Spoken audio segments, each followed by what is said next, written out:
नमस्कार। आज के इस वीडियो में दैनिक जागरण के संपादकीय से 467 शब्दों के डिक्टेशन को हम लोग आउटलाइंस के साथ लेने वाले हैं। अगर आपको इस डिक्टेशन के आउटलाइंस की ज़रूरत है तो आप हमारे शॉर्ट हैंड टीम ऐप को प्ले स्टोर से डाउनलोड कर सकते हैं, और अगर आपको इस डिक्टेशन के PDF की ज़रूरत है तो आप हमारे टेलीग्राम ग्रुप को ज्वाइन कर लें। लिंक इसी वीडियो के ठीक नीचे डिस्क्रिप्शन बॉक्स में आपको मिल जाएगा। इस डिक्टेशन को हम लोग 3 अलग अलग स्पीड में लेंगे। पहली बार में 70 की स्पीड में, दूसरी बार में 80 की स्पीड में, तो तीसरी और आखिरी बार में इसी डिक्टेशन को हम लोग 90 की स्पीड में लेने वाले हैं।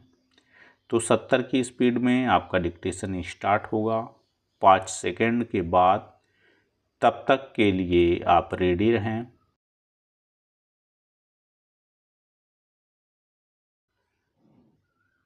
स्टार्ट।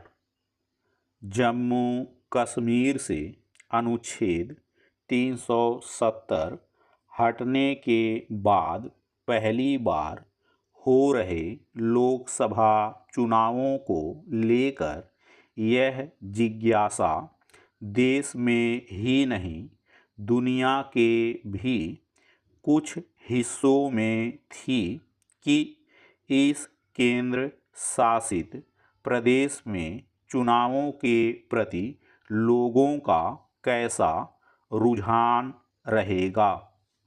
यह जिज्ञासा कश्मीर घाटी के निर्वाचन क्षेत्रों को लेकर अधिक थी, क्योंकि इसके पहले एक तो सघन सुरक्षा के साए में चुनाव कराने पड़ते थे, और दूसरे तमाम तैयारियों के बावजूद मतदान प्रतिशत अपेक्षा से कहीं कम रहता था।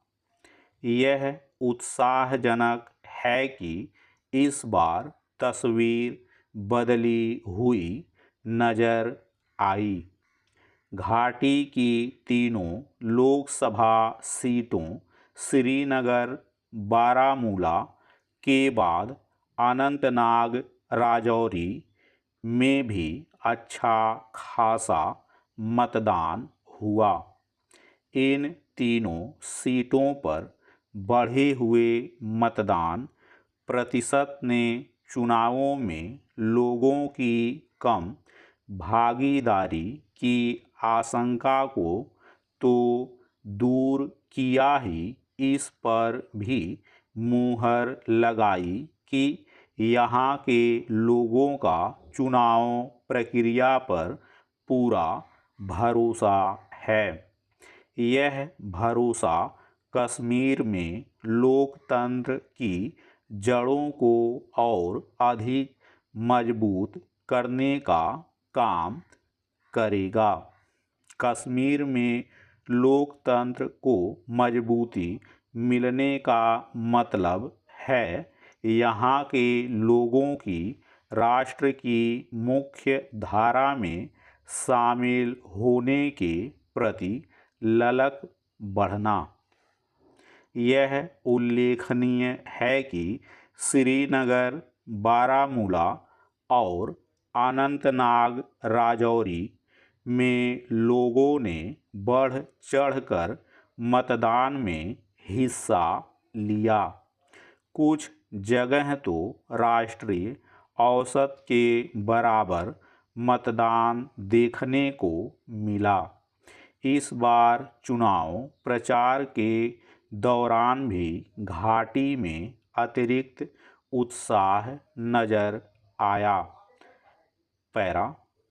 इसकी अनदेखी नहीं की जानी चाहिए कि कश्मीर में अलगाववादी संगठनों से जुड़े नेताओं और उनके प्रभाव में रहने वाले लोगों ने भी मतदान में हिस्सा लिया। इसका सीधा अर्थ है कि कश्मीर के लोगों में यह संदेश पहुंच चुका है कि लोकतांत्रिक प्रक्रिया में हिस्सेदारी ही उनकी अपेक्षाओं और आशाओं को पूरा करने में सहायक सिद्ध होगी। यह एक शुभ संदेश है और इसे देखते हुए जम्मू कश्मीर में विधानसभा चुनावों की दिशा में तेजी से कदम बढ़ाए जाने चाहिए। यह अच्छा हुआ कि गत दिवस मुख्य चुनाव आयुक्त ने यह कहा कि जम्मू कश्मीर में विधानसभा चुनावों की प्रक्रिया शीघ्र ही शुरू होगी। ऐसा किया जाना समय की मांग भी है, निसंदेह केवल इसलिए नहीं क्योंकि सुप्रीम कोर्ट ने यह कहा है कि इस वर्ष सितंबर के पहले इस राज्य में विधानसभा चुनाव करा लिए जाने चाहिए। विधानसभा चुनाव जितनी जल्दी संभव हो इसलिए भी कराए जाने चाहिए ताकि लोकतांत्रिक तौर तरीकों के प्रति लोगों का भरोसा और अधिक बढ़े और उन्हें चुनी हुई सरकार भी हासिल हो सके। निश्चित रूप से अनुच्छेद 370 हटाने के बाद जम्मू कश्मीर और विशेष रूप से अलगाववाद एवं आतंकवाद से पीड़ित रही कश्मीर घाटी का माहौल बदला है, लेकिन अभी यह नहीं कहा जा सकता कि यहाँ की स्थितियाँ पूरी तरह सुधर गई हैं। घाटी में अभी काफ़ी कुछ बदलाव शेष है। यह शेष बदलाव तब अच्छे से पूरा होता हुआ दिखेगा जब कश्मीरी हिंदू अपने घरों को लौट सकेंगे। स्टॉप।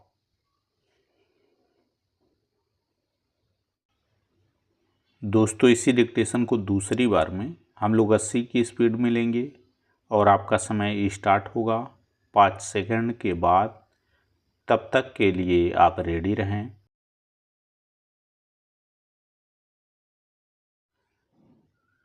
स्टार्ट। जम्मू कश्मीर से अनुच्छेद 370 हटने के बाद पहली बार हो रहे लोकसभा चुनावों को लेकर यह जिज्ञासा देश में ही नहीं दुनिया के भी कुछ हिस्सों में थी कि इस केंद्र शासित प्रदेश में चुनावों के प्रति लोगों का कैसा रुझान रहेगा। यह जिज्ञासा कश्मीर घाटी के निर्वाचन क्षेत्रों को लेकर अधिक थी क्योंकि इसके पहले एक तो सघन सुरक्षा के साये में चुनाव कराने पड़ते थे और दूसरे तमाम तैयारियों के बावजूद मतदान प्रतिशत अपेक्षा से कहीं कम रहता था। यह उत्साहजनक है कि इस बार तस्वीर बदली हुई नजर आई। घाटी की तीनों लोकसभा सीटों श्रीनगर, बारामूला के बाद अनंतनाग, राजौरी में भी अच्छा खासा मतदान हुआ। इन तीनों सीटों पर बढ़े हुए मतदान प्रतिशत ने चुनावों में लोगों की कम भागीदारी की आशंका को तो दूर किया ही, इस पर भी मुहर लगाई कि यहाँ के लोगों का चुनाव प्रक्रिया पर पूरा भरोसा है। यह भरोसा कश्मीर में लोकतंत्र की जड़ों को और अधिक मजबूत करने का काम करेगा। कश्मीर में लोकतंत्र को मजबूती मिलने का मतलब है यहाँ के लोगों की राष्ट्र की मुख्य धारा में शामिल होने के प्रति ललक बढ़ना। यह उल्लेखनीय है कि श्रीनगर, बारामूला और अनंतनाग राजौरी में लोगों ने बढ़ चढ़कर मतदान में हिस्सा लिया। कुछ जगह तो राष्ट्रीय औसत के बराबर मतदान देखने को मिला। इस बार चुनाव प्रचार के दौरान भी घाटी में अतिरिक्त उत्साह नजर आया। पैरा इसकी अनदेखी नहीं की जानी चाहिए कि कश्मीर में अलगाववादी संगठनों से जुड़े नेताओं और उनके प्रभाव में रहने वाले लोगों ने भी मतदान में हिस्सा लिया। इसका सीधा अर्थ है कि कश्मीर के लोगों में यह संदेश पहुंच चुका है कि लोकतांत्रिक प्रक्रिया में हिस्सेदारी ही उनकी अपेक्षाओं और आशाओं को पूरा करने में सहायक सिद्ध होगी। यह एक शुभ संदेश है और इसे देखते हुए जम्मू कश्मीर में विधानसभा चुनावों की दिशा में तेजी से कदम बढ़ाए जाने चाहिए। यह अच्छा हुआ कि गत दिवस मुख्य चुनाव आयुक्त ने यह कहा कि जम्मू कश्मीर में विधानसभा चुनावों की प्रक्रिया शीघ्र ही शुरू होगी। ऐसा किया जाना समय की मांग भी है। निसंदेह केवल इसलिए नहीं क्योंकि सुप्रीम कोर्ट ने यह कहा है कि इस वर्ष सितंबर के पहले इस राज्य में विधानसभा चुनाव करा लिए जाने चाहिए। विधानसभा चुनाव जितनी जल्दी संभव हो इसलिए भी कराए जाने चाहिए ताकि लोकतांत्रिक तौर तरीकों के प्रति लोगों का भरोसा और अधिक बढ़े और उन्हें चुनी हुई सरकार भी हासिल हो सके। निश्चित रूप से अनुच्छेद 370 हटाने के बाद जम्मू कश्मीर और विशेष रूप से अलगाववाद एवं आतंकवाद से पीड़ित रही कश्मीर घाटी का माहौल बदला है, लेकिन अभी यह नहीं कहा जा सकता कि यहाँ की स्थितियाँ पूरी तरह सुधर गई हैं। घाटी में अभी काफ़ी कुछ बदलाव शेष है। यह शेष बदलाव तब अच्छे से पूरा होता हुआ दिखेगा जब कश्मीरी हिंदू अपने घरों को लौट सकेंगे। स्टॉप। दोस्तों, इसी डिक्टेशन को तीसरी और आखिरी बार में हम लोग 90 की स्पीड में लेंगे और आपका समय स्टार्ट होगा 5 सेकंड के बाद। तब तक के लिए आप रेडी रहें।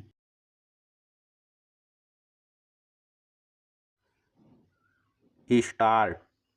जम्मू कश्मीर से अनुच्छेद 370 हटने के बाद पहली बार हो रहे लोकसभा चुनावों को लेकर यह जिज्ञासा देश में ही नहीं दुनिया के भी कुछ हिस्सों में थी कि इस केंद्र शासित प्रदेश में चुनावों के प्रति लोगों का कैसा रुझान रहेगा। यह जिज्ञासा कश्मीर घाटी के निर्वाचन क्षेत्रों को लेकर अधिक थी, क्योंकि इसके पहले एक तो सघन सुरक्षा के साये में चुनाव कराने पड़ते थे और दूसरे तमाम तैयारियों के बावजूद मतदान प्रतिशत अपेक्षा से कहीं कम रहता था। यह उत्साहजनक है कि इस बार तस्वीर बदली हुई नजर आई। घाटी की तीनों लोकसभा सीटों श्रीनगर, बारामूला के बाद अनंतनाग, राजौरी में भी अच्छा खासा मतदान हुआ। इन तीनों सीटों पर बढ़े हुए मतदान प्रतिशत ने चुनावों में लोगों की कम भागीदारी की आशंका को तो दूर किया ही, इस पर भी मुहर लगाई कि यहाँ के लोगों का चुनाव प्रक्रिया पर पूरा भरोसा है। यह भरोसा कश्मीर में लोकतंत्र की जड़ों को और अधिक मजबूत करने का काम करेगा। कश्मीर में लोकतंत्र को मजबूती मिलने का मतलब है यहाँ के लोगों की राष्ट्र की मुख्य धारा में शामिल होने के प्रति ललक बढ़ना। यह उल्लेखनीय है कि श्रीनगर, बारामूला और अनंतनाग, राजौरी में लोगों ने बढ़ चढ़कर मतदान में हिस्सा लिया। कुछ जगह तो राष्ट्रीय औसत के बराबर मतदान देखने को मिला। इस बार चुनाव प्रचार के दौरान भी घाटी में अतिरिक्त उत्साह नजर आया।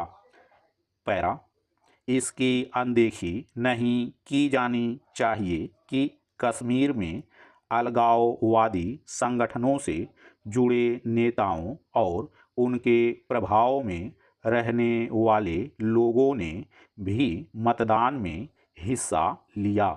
इसका सीधा अर्थ है कि कश्मीर के लोगों में यह संदेश पहुंच चुका है कि लोकतांत्रिक प्रक्रिया में हिस्सेदारी ही उनकी अपेक्षाओं और आशाओं को पूरा करने में सहायक सिद्ध होगी।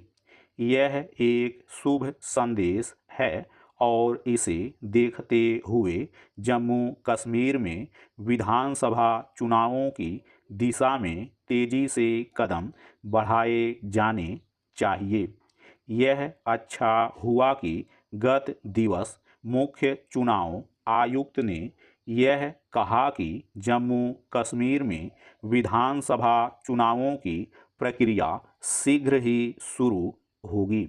ऐसा किया जाना समय की मांग भी है, निसंदेह केवल इसलिए नहीं क्योंकि सुप्रीम कोर्ट ने यह कहा है कि इस वर्ष सितंबर के पहले इस राज्य में विधानसभा चुनाव करा लिए जाने चाहिए। विधानसभा चुनाव जितनी जल्दी संभव हो इसलिए भी कराए जाने चाहिए ताकि लोकतांत्रिक तौर तरीकों के प्रति लोगों का भरोसा और अधिक बढ़े और उन्हें चुनी हुई सरकार भी हासिल हो सके। निश्चित रूप से अनुच्छेद 370 हटाने के बाद जम्मू कश्मीर और विशेष रूप से अलगाववाद एवं आतंकवाद से पीड़ित रही कश्मीर घाटी का माहौल बदला है, लेकिन अभी यह नहीं कहा जा सकता कि यहाँ की स्थितियाँ पूरी तरह सुधर गई हैं। घाटी में अभी काफ़ी कुछ बदलाव शेष है। यह शेष बदलाव तब अच्छे से पूरा होता हुआ दिखेगा जब कश्मीरी हिंदू अपने घरों को लौट सकेंगे। स्टॉप।